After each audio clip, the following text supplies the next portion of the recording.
Hey guys, so today we're checking out the AFE Momentum GT cold air intake with the Pro 5R oiled filter in black, fitting all 2019 and newer 5.7 liter Ram 1500s. So a cold air intake is going to add a number of different benefits to your Ram, including better performance and efficiency, some better throttle response, and it's going to be a great supporting mod for any other modifications you've done to your truck already. Now this option by AFE is going to do all of that by increasing your horsepower, torque, and like I said, your throttle response. Now this is dyno tested with a 14 horsepower increase as well as a 13 foot-pounds of torque increase, and it's going to optimize your airflow by 43% over the factory intake, which I personally think is very impressive. Now that's all thanks to the 5R filter in there. That is going to be an oiled filter, great for you guys who prefer an oiled filter, don't mind all of the extra maintenance that it comes with, want a very long-lasting filter, and want to optimize your airflow over a dry filter. Now there is a little bit of a difference there. However, if you're a fan of the option for an oiled filter, then this is going to be a great choice to take a look into. And again, it's going to give you all of those performance benefits in between. Now, what I really like about this option is the fact that it's going to have a closed airbox system. So some other choices are usually just going to have a heat shield. This is going to give the filter inside full protection from any water or anything getting inside your engine bay that you really don't want getting to your filter. So if you do live in a wetter climate, or you take your truck off-road a lot, or you just plain and simple don't want anything getting to that filter inside of that housing, then this is going to be a great choice to take a look into. Now with all of that being said, this is going to come in at roughly $450, and I personally think that's a very fair price for what you're getting out of this kit. Now AFE is a big brand, they do make high quality products, and you can really see that in the details of this design, even down to the hardware. This is going to come with T-bolt clamps, an injection molded silicone coupler to make sure that it has a solid seal there. You're getting a high quality filter and a very protective construction. And what I even like is that it has a window right on top so you can keep an eye on that filter for maintenance over time. So like I mentioned before, some of those other choices on the page are usually going to include heat shields instead of an enclosed air box like this. Now they're going to seal to the hood and keep a lot of that hot engine bay air out, but they're not going to be as protected as this choice. Now that's going to be more for somebody who's living in a drier climate and is not necessarily concerned about anything getting to their engine bay. But if you're looking for that maximum protection to your filter, you're looking for a high quality setup like this one, and you're also looking for some pretty good performance gains as far as a cold air intake is concerned, then this is a great choice to take a look into. So install is going to be a very easy 1 out of 3 wrenches on the difficulty meter. You're going to need some basic hand tools to get the job done in probably an hour to 2 hours worth of your time. So speaking of that install, let's jump into that now. Tools that I used for my install were an impact wrench, a flathead screwdriver, a 10mm and 8mm deep socket, and a 13/16 inch open-ended wrench. So the first step to taking off our intake, we're going to unplug the MAF sensor, and then we can move back here to the PCV. All you have to do is just push up on this gray tab, squeeze and pull back, make sure that that's out of the way, and then we can loosen up our clamp up at the throttle body. I'm going to use an 8mm socket in order to do that.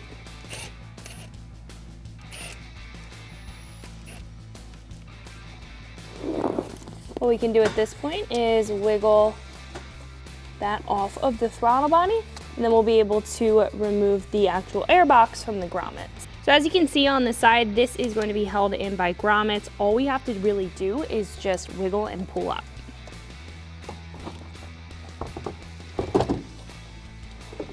Now once that is off, we can completely take this out. So before we assemble our intake and head over to our Ram, I did want to stop down with our new intake on the table next to our factory one and tell you guys some of the similarities and differences between the two. Now the big thing that I can tell you right off the bat is that this option by AFE is going to be a big upgrade over the factory components. Now starting off with one of the main components of this intake is the filter. Now the one by AFE, you're going to get a 5-layered oiled filter, and that is going to optimize optimize your airflow up to 43% over the factory paper element.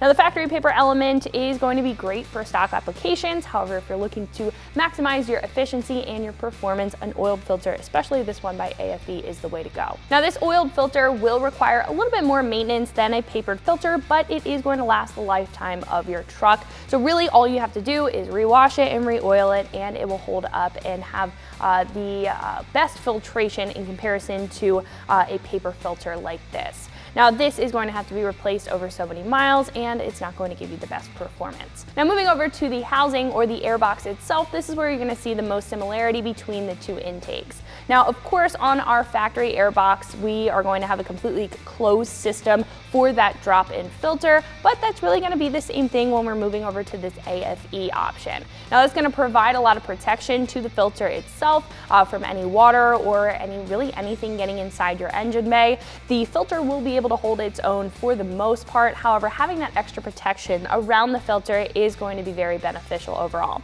So I do like the fact that you're also getting a window up top. That's going to be able to allow you to keep an eye on your filter to make sure that if it does need cleaning, you can disassemble it and clean it. But in order to check it, you don't necessarily have to disassemble the whole intake. Now, moving on to the intake tube here, as you can tell, this is going to be a lot larger than our factory intake tube. And again, that's going to streamline and optimize that airflow from the filter all the way to that throttle body, giving you the maximum performance out of the intake, and that is exactly what you want. Now, this is going to be heat treated or heat resistant, should I say, so making sure that those temps are down, making sure that you're getting the coldest air inside your throttle body to your engine, and that is exactly what this is going to do. Now, with this, you're also getting some quality hardware, including T-bolt clamps, which are going to be a step up from the factory standard clamps, and you're also getting some injection molded couplers, which are going to create a tight seal, making sure that no air leaks out.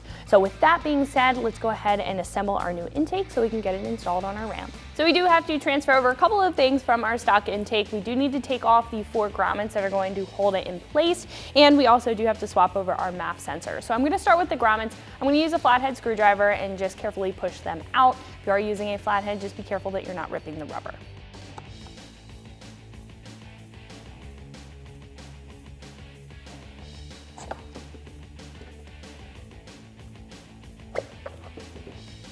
That's the 2 on the side. And for the bottom ones, you can just peel back. Now, we will be reusing this MAP sensor. So all you really have to do is just twist and pull back. You want to be careful and keep this clean and keep this to the side. Now, starting off with the intake tube, I'm going to take this rubber grommet that's provided in the kit, not the one that we just took off of our factory intake. We're going to put this in the hole that is not threaded. So you're going to have a threaded hole down here, and you're also just going to have a hole up at the top. So now that that's in there, we can take the provided plastic piece and push that through. Now, this is the part that's going to hold our MAP sensor.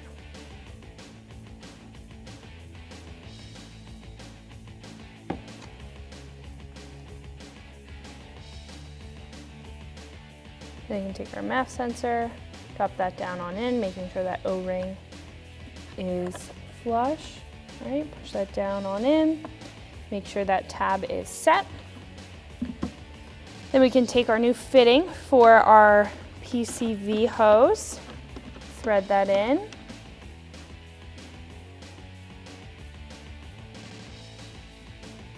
So you do want to tighten this down to where it seals, but you don't want to over tighten it. So once those are in, what we can do is put our intake tube to the side and start working on our housing. So these grommets are going to go in the exact place that our factory ones were in. So we're just gonna go ahead and push that through.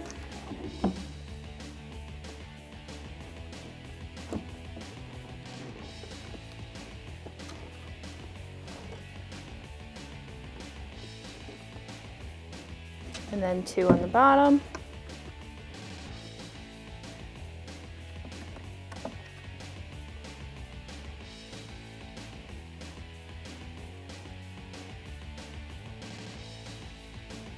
So what we can do at this point is install our filter. There's going to be little tabs on the outside of that rubber or silicone there. We can fit it in to the housing itself, right? Once it's sitting flush, put that T-bolt clamp back on. So once that clamp is on, what we can do is take this over to our ram and install the actual air box. So what we can do first is line up our grommets. So give it a good push down, making sure that these are together. So what we can do first is put on our silicone coupler, making sure that the T-bolt clamp is oriented in the correct way. We want to make sure that this is sitting completely over that throttle body lip there. Might be a little bit difficult to see with that clamp. We can give it a good twist. Kind of check it on the sides. And then to make sure that this stays in place, we can tighten this up with a 10mm socket. Now we can grab our intake tube and pop this into the airbox side. And we can orient the tube to sit inside this silicone coupler on the throttle body. So now that the coupler's around the intake tube, we can do the same thing. Tighten that up with a 10mm socket.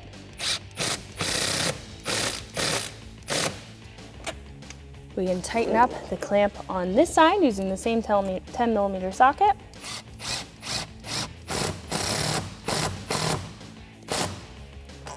Then we can plug our MAF sensor back into place. Then what we can do is take our PCV pipe, slip that back on, making sure that that clip clips, and after that, then you're all set to go.